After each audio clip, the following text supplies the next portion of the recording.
welcome to Coffee with Joy. I'm your favorite host, Joy, with Coffee with Joy Talk Show podcast. I am so excited to have my guest, Carla. Of course, this young lady has talked to many clients, is a published author, and so excited that I asked her so many questions about how does she help individuals to get started, to stop these writing blocks, and so many, and as well as illustrator and so many other more, right? So if you have any questions, please make sure that you put them down in our subscription, in the comment section. I know if Carla sees it, I know she would truly reach out and answer any questions. Please make sure that you like, subscribe, and follow Coffee with Joy. I'm so excited to have this great conversation as we talk to Carla, who's a published author, and so much more. So after these messages, we're going to talk to my guest, Carla. No fear. Advertise your business on our podcast. Connect with us, the Coffee with Joy Talk Show podcast, and let's grow together. Email us, and we surely... Welcome back to Coffee with Joy. I'm going to bring my guest, Carla, on. Hello. Hey, Carla. Hey, Joy. Thank you so much for having me. Yes, so excited about this conversation. Of course, is the first. You're the very first about this, so I'm so excited to dig in. But before we get in, can you tell people a little bit about yourself, and then we're going to get started? Yes, absolutely. As she said, my name is Carla DuPont. I am a boutique publisher, meaning I have a small publishing company with my team. Together, we have published over 240 books. I live in Metro Atlanta, and I'm raising two beautiful, amazing children. Of course, everybody thinks their children are amazing, but I know my children are amazing. And I guess in my spare time, when I'm not chauffeuring my children around, I cook and read and watch Netflix binges. Yes, Netflix. Yes. So let's jump right into it. Like, how did you have this love for writing and wanting to be an author, as well as help individuals getting to writing? You know, I have been writing, and you have to excuse me, y'all. These allergies are ridiculous here in Atlanta. But I actually have been writing since I could write. Literally, my mom has phonics paper with me writing stories, a one-sentence story, if you will. And so that just kind of evolved. I found it was a way for me to express myself and live in this fantasy world, because my real life was not what I wanted it to be at 5 and 6 years old. So I just made it up and wrote stories about it every day until I found it was a way for me to explore my emotions. I didn't want to necessarily talk to people. You know, this is back in the 80s, early 90s. Yeah. We weren't going to counselors. We weren't talking about our feelings, but I found when I wrote, I felt better about it. So fast forward to the early 2000s, I published my first book. I published 3 at a time, 3 together. And people started asking me for, oh my gosh, how do you do this? How do you do this? And the first time I helped somebody publish a book, I think I cried harder than they did. But just that feeling of having someone else's voice be heard because of the work I was able to do for them, it just sent me down a path to now 240 books. Wow, that is amazing. Now, do you ever find yourself like when you're helping individuals, or how do you create the separation? Because, you know, with so many people coming to you to ask, like, you know, for details, or even to publish the book, or trying to edit the book, or do you find yourself in a block where you're trying to be unique for each individual, or you just curate it towards what they have or what they're reading? Like, if say you have 3 people writing about romance, do you find yourself in that arena like, okay, I gotta not take this story and put it over here, or vice versa, or you just a human world dictionary? No, my mind is very compartmentalized. Okay. So I'm a Virgo. And everything is just like a pizza. Imagine a pizza. Everybody can take a slice. Yeah, it's a part of the whole. All the pieces taste the same, but they're not the same. And so it's kind of like this one might have 2 pepperonis. This one may have 3. Yeah. So it's kind of like that. I gear my editing to the client's perspective, to their personality. Some people are very buttoned up and they use words like nevertheless and therefore. And then you have some clients who are like, girl, let me tell you about the time I had coffee with joy. And so depending on the type of writing they give me and the type of energy they give me during our consultation, that is what I give them back in their edits, and as well in their covers as well, because they'll say, oh, I think I want this, and the cover is so specific and so mindful and so careful and so precise. And I'm like, yeah, that's just not, I'm going to give you something else. So I'll give them what they want. And Yeah. then me and my team come up with something, and 8 times out of 10 they go with what we come up with because that is speaking more to their character. Yeah. Now, with that, have you ever dealt with a client who say I want to write, but really not haven't written anything? They're just vague, and they're coming to you and explain like, hey, Carl, I have this book, and you're like, I need details. Because as an educator, you can watch a show and the details are there, but when you're writing, you really got to explain and be very thorough. And I know there's different genres, different types of writing, but if we're just saying just the typical writing as like, fiction story fiction story, you want to be very detailed. And we know some adults are just not detailed. Do you ever run into that and Oh gosh, and yes. try to pull out of people, because you don't want to write the book for them. You want them to have that authenticity of having their own book. But do you ever fall into that where they may have writer's block, or they just not being detailed? You're like, have to find yourself asking 1,000,001 questions. So writer's block and lack of detail are two completely different animals. Writer's block, you just are not getting the information out. It's not coming. You want to write a book. You want to write this book about real estate, but you just don't know what tips to give, what tricks to give. You don't know where that information is coming from. And so you are not writing. Okay. Lacking detail is the difference between I walked down the street to the store and I galloped excitedly down the sidewalk to the store as the wind blew in my hair and the sun beat on my skin.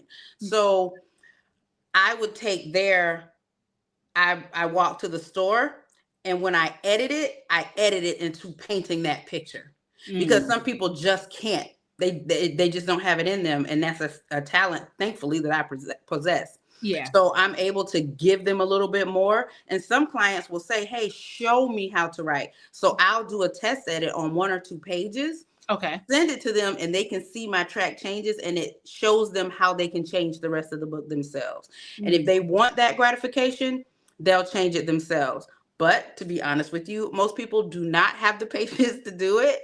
You're talking 40, 50,000 word edits. They don't want to go through that. So they leave it to me, and I just take care of it for them. Now, like, what is the turnaround to have the books published, or when someone come to you and they wanted this book published? Like, what is your average turnaround to have a book published or ready to be published? 6 to 8 weeks. Oh, wow. If it's a children's books take a little longer because of the illustrations, and they're done by hand. So children's books take up to 12 months. I'm sorry. Oh my goodness. No, Lord. No, Lord. No, Lord.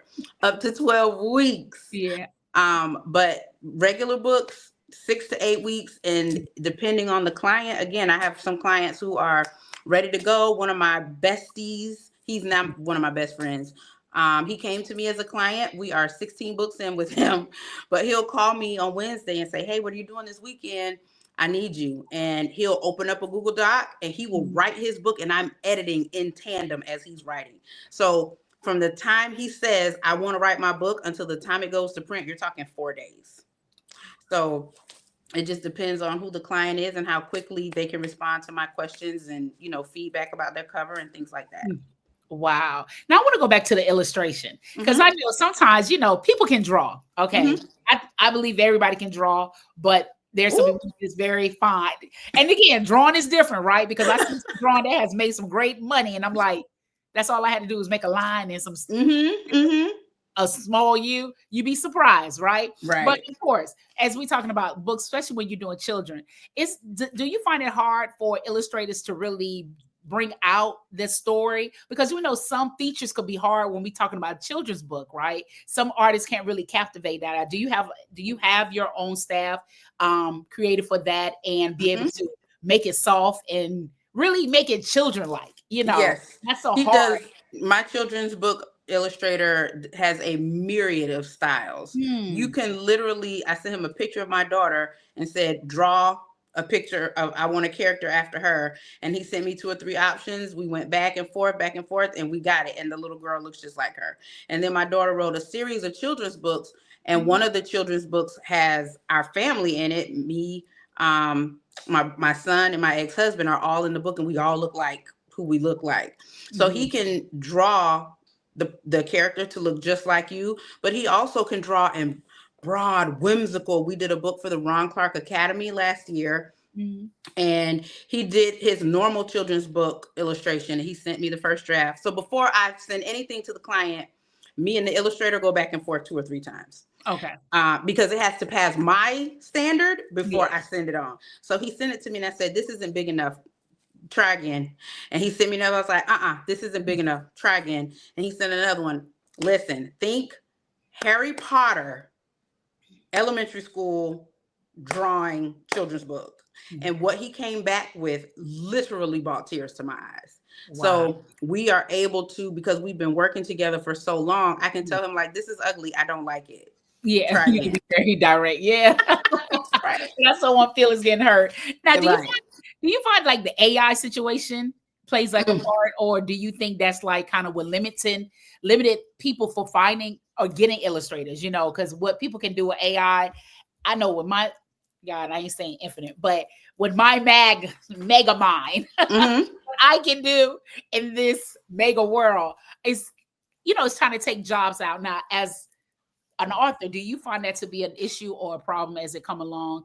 You know, no, AI, whew, and I get this question at least every other day. So there are 3 things to look at AI, and I'll try not to let this take up the whole podcast.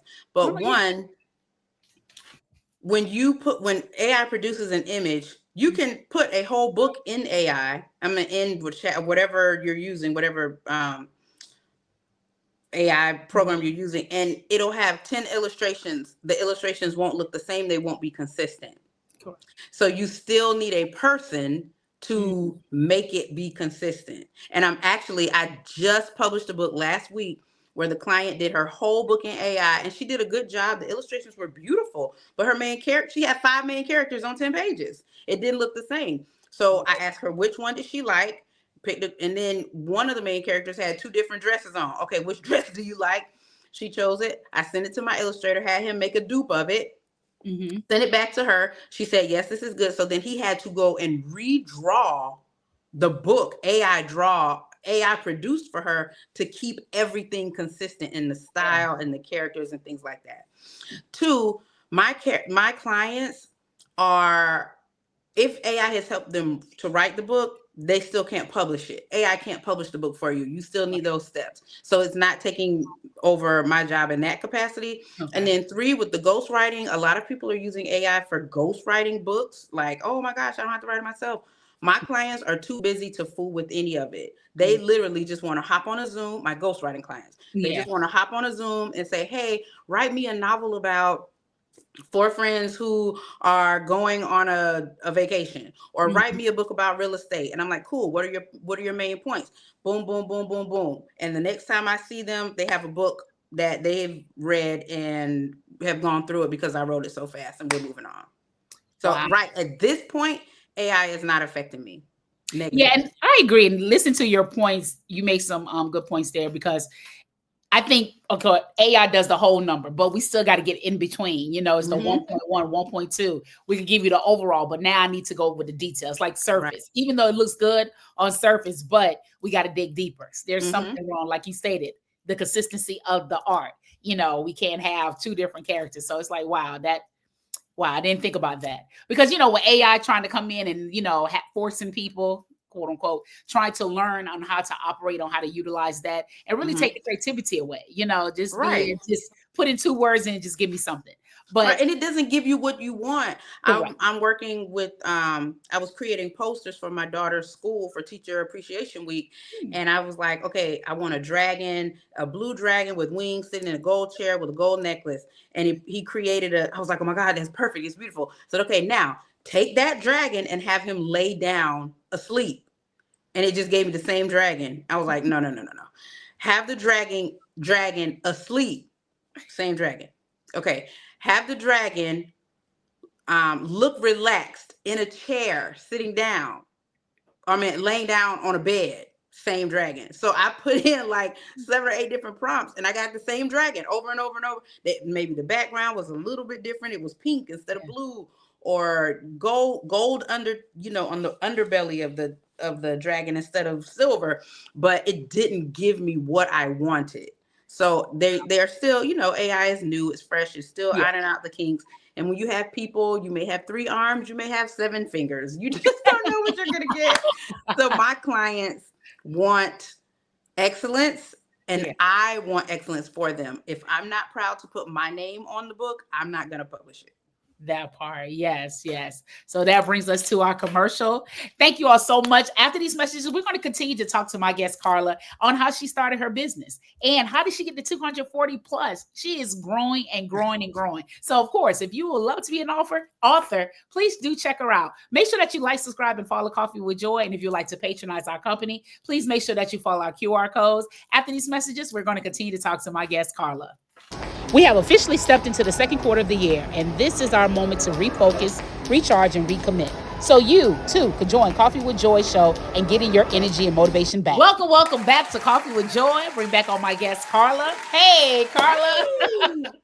So now this business, you run your business, and let's talk about the 240. Like, oh my goodness, that is a mouthful. Yes. Kudos to you. Thank you. What made you want to start your own company, and what is the dynamics of that? Because that's not something an individual hears, or someone say, I want to own my own company, someone right there. That's, you hear people say, I want to be a teacher, a police officer, but this is not something that's common. So this is well needed, of course. But how did you go about starting your business and so forth? Well, I never really wanted a job. I never aspired to have a job. And I tell people, I'm like twirling around in a field of flowers, like, oh, what's going on? Like that's pretty much how my mind operates. So I went to college to get a job, but I knew it was the beginning of the end for me. So I went to school for sports medicine, never used that at all. And I love to write, always love to write. And I thought, if writing makes me feel this good, maybe reading my books will make my readers feel good too. So I got really good feedback from the first 3 books, and I was like, okay, cool. I got caught up in the economy shutdown back in 2008. And one of my friends needed a business plan. So I wrote for pay in college, and I was like, give me a shot. Let me try it. I've never written a business plan, but let's see if we can do it. And we took it to the SBA, and the lady was like, oh my gosh, who wrote this for you? And I said, oh, I did. And she was like, this is one of the best business plans I've ever seen. And I was like, really? She said, people pay for this. I was like, wait, they do? They pay money? So, right. So I went on Facebook, and this was before Instagram. I put a picture of the cover of the business plan and blurred out the business name. So all you saw was a business plan by Carla DuPont. And I was like, oh my gosh, I'm so excited. I just got my client $50,000 in government funding, lying. But people were like, oh, you write business plans. Do you do resumes? And then from resumes, do you write speeches? And then from speeches, well, you wrote yourself a book. Can you write me a book? And I was like, that seems like a lot, but okay. And all it took was for my photographer, actually, we were talking one day, and he said, Carla, so here's what happens. People will come to me for an edit, and then they don't know the next steps. Then they need a cover. Then they need to figure out how to upload. Then they need sample prints. So I was having to consult back and forth with them, and I was sending them to one. At that time, I had 3 different cover guys. So I'd send them out for a cover, and the client would say, hey, Carla, these are the covers I got. What do you think? And my cover guy would say, hey, I've been working with your client Joy, and this is what her cover. So my photographer said, if you're doing all of the liaising back and forth, why don't you just package it and get paid? And I was like, oh, dang, I didn't think about that. Yeah. And after that, that's when the number exploded, because people come to me for help just for an edit. And I'm like, do you know how to upload it? No. Where are you going to get your cover from? I don't know. How are you going to format it? Oh my gosh, I have to format it. How about this? You let me take care of everything. You just pay me a flat fee. You keep all rights and royalties, and I'll do it. And they were like, okay. So the rest is history after that. Wow. That's amazing. But of course, God has his own unique way of how to get you in the door, or how to format what he needs you to do. That's amazing. Because I'm sitting like this in my head, while you're telling the story, my mind was going this way, that way. Like, wow, look how many avenues to come back to tie everything in together. Wow, that is amazing. So now that you in doing the client, what is your average client per month as you bring up, as you've made it to 240 thus far and plus? You know, and that's the thing with entrepreneurship. It is hard Yeah. fishing for clients. I would say about half of my clients are from referral and the other half are from social media. I Okay. post a lot. I was trying to make writing fun by giving grammar tips and things like, oh, you should publish. But then I started to do it a different, instead of me just talking about it, let me show you. So I started to show my client work. Like, Mhm. hey, I just published this book for this guy. Hey, I just published this book for this person. Oh my gosh, look at the interior of this. Yeah, my team did that. And people like, wait, you're doing this for real? So, oh my gosh, I forgot what you asked me. Oh no, I was asking you like, what is the average, like your Oh, the average number. So, entrepreneurship is hard. That's yeah. where I was. Mhm. So I may, right now, I have 8 books in progress right now. Mhm. But 4 of those will be published next week. So then I'll only have the 4 unless I get a new client. So there's no average. Okay. Some months, like when we did the Ron Clark Academy book last year, that project was so massive. Yeah. I didn't even take on any clients. Once Okay. they told me they wanted me to do the book, I said, okay, we're just going to focus on that. So that Right. was my sole focus for 3 months. Mm. But I would say we probably I don't like 4 to 6 Yeah, on yeah, average. yeah. Because this is not a topic that someone hears about, right? So Mhm. to even compare, it's not like Target and Walmart. Hey, it's not something you compare because it's like, wow, so many avenues, and you're that bark that's taking care of everything for that one person. Everything, right. Because And I make sure I touch every project because yeah, I've hired people for the editing and that I had up to 4 editors at one point, but I mhm, was still having to edit behind the edit, not to mm, double check them, yeah, but because they did such a horrible job. mm, So I keep all of that. I do all of that for the most part. And then all projects aren't equal. So of the 8 books, 2 of them are children's books, and all I'm doing is formatting them for print. So you're yeah, talking a few hours, order the print proof, make changes, another few hours, order another print proof. Okay, we're ready to go live. So all projects are not equal, but I'm gearing up right now. I can This imagine. is a busy time of year for me. Oh, okay, that was gonna be my next. Like, what is your peak season? Oh Because gosh, from March to June, July. I hmm. think it's because people get their tax returns.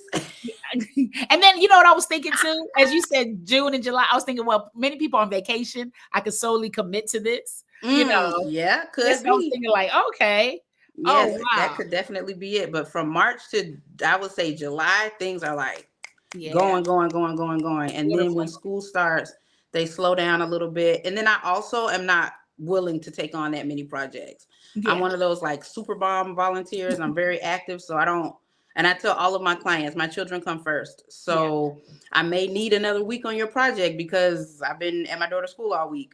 But yeah. I try to be fair in, giving the client what they ask for, delivering on time, if not earlier, then to make sure that they're Right. happy. Now what is like one challenge that you see that is like a issue with just overall, whether the Mm. company, personal. What is one challenge that you see that if you could just erase, that's like a burden?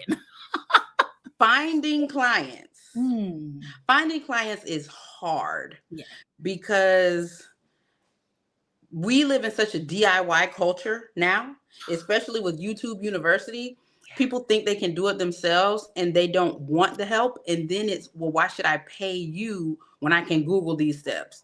Okay, you can Google it, but you'll find 5 blogs with 5 different processes. Or do Yeah. you want to trust somebody who has a proven track record? Yeah. Like if they follow me, by the time they reach out, people don't find my profile and reach out to me instantly. They follow Mhm. me for a while. They look at the content that I post. So those people know who I am. They know what I am capable of, and they trust me. They know, love, trust, no love, trust, right? In business. But if they are referred to me, then we'll do the consultation. I had one yesterday. He's like, oh my gosh, you're so knowledgeable. This was even better than I thought it would be. Yeah. And then they say, well, can you send me referrals or references? And I'm not going to do that. You can go to Google, type in my name, Yeah. look me up, And if you don't like what you see, then move on. But I'm very accessible. You can connect with me on any social media, email, text message, phone call. Like, I'm very, very accessible, very personable. Yeah. But still the challenge is overcoming the DIY culture. Yeah. And then for people who do it themselves and they mess it up, then they have to come to me, and they're hesitant to pay because I did it myself, right? But it's messed up. So are you going to let me fix it, or are you just coming to me so we can, be pen pals? Like, what are we doing? Oh wow, because I know that has to be a burden, because just as you say, DIY is so many people go into this knowing, hey, I could do whatever. I can do it. I can do it. And once they realize, the water is not 2 feet. It's really 20 feet. Oh my God, I can't stand. I'm drowning. Yeah. And we have to be okay paying people. It's okay. It's okay to get it done and really get the knowledge behind it. It's okay. And the speed and efficacy as well. Like, there's a young lady I've been dealing with since November. And when she came to me with her issue, she just wanted an upload. And I thought, oh my gosh, that'll be so easy. I've uploaded, a lot of books. I can do this in my sleep. When I did the upload, I instantly, because I'm a professional, right, at this point. So I looked it up and I was like, oh, no wonder it didn't go through. So I'm texting her. I'm like, oh yeah, this whole book needs to be reformatted. It's going to take a few hours because of the program you use to design it. It's a lot harder to navigate. I can do it. It'll be an extra this. Oh, you just blew my budget. Do you want the book done or not? You've been stalking me for 6 months because you keep saying I don't have the money. And our payment plans, you're talking $300. Just pay me $100 every week or every 2 weeks. I want to help you. I want you to succeed. I want you to be published, but I'm not going to work for free. Yes, that part. I have children to feed. Yes, I have a life to live. Yeah. Georgia Power doesn't want my thank yous. They want greenbacks. You're right. That part. Now, as we bring the show to a close, Carla, what is something that keeps Carla going? Affirmation, prayer, scripture, because we know life is lifing. And of course, you stated a challenge, and we know there's multiple challenges. But what keeps Carla going in her business? Of course, being a mom. What is the circumference? What keeps her together, glued together, and doing everything, ensuring everything gets touched and done to the utmost? Definitely a prayer life. My feet don't touch the ground until I have given thanks and read a devotional every single morning. Amen. I wake up in the middle of the night. Most people grab their phones and I pray. I lay and pray. And then I get on my phone if I don't pray myself back to sleep. But also the gratitude from my clients, it's almost indescribable. Yes, I get tips. Sometimes they tip me extra cash. Sometimes they send me Starbucks gift cards. Sometimes they buy me gifts. But when they call me crying because they got that print proof, which is like a physical copy of the book before it's live, or when they get the email from Amazon saying you are a published author, and they forward it to me, I send them a video. I'm like, hey, congratulations, you're a published author. Sometimes they call me literally sobbing. And that, knowing that I have helped someone realize one of their dreams, is really what keeps me going. See, that's what I was talking about. So people, if you want to be a published author, please reach out to Carla, because clearly I'm in line, people. You guys gotta get in the back. I'm in line. I got you. I'm in line, people. God is so amazing. Let me tell y'all, God is so amazing. But thank you so much, Carla. Thank you so much for having me. This has been wonderful. Yes, this has been truly great. So if you would love to be an author, please reach out to Carla. I mean, the question, it could go on and on, but if you have any detailed question or anything that sparks your mind, clearly she touched on just about almost everything. So please make sure that you reach out, and make sure that you like, subscribe, and follow Coffee with Joy on all platforms. And if you would like to patronize our company, please make sure that you follow our QR codes. As always, you want to be a writer, I want to be a writer. So let's all reach out to Carla so we all can have our book on Amazon and so forth. Yes. So please make sure that you reach out and leave a comment. Let us know what your thoughts are. So as always, if it's a weekday or weekend, it is Coffee with Joy. Until then, you all live life on purpose. and see you all soon.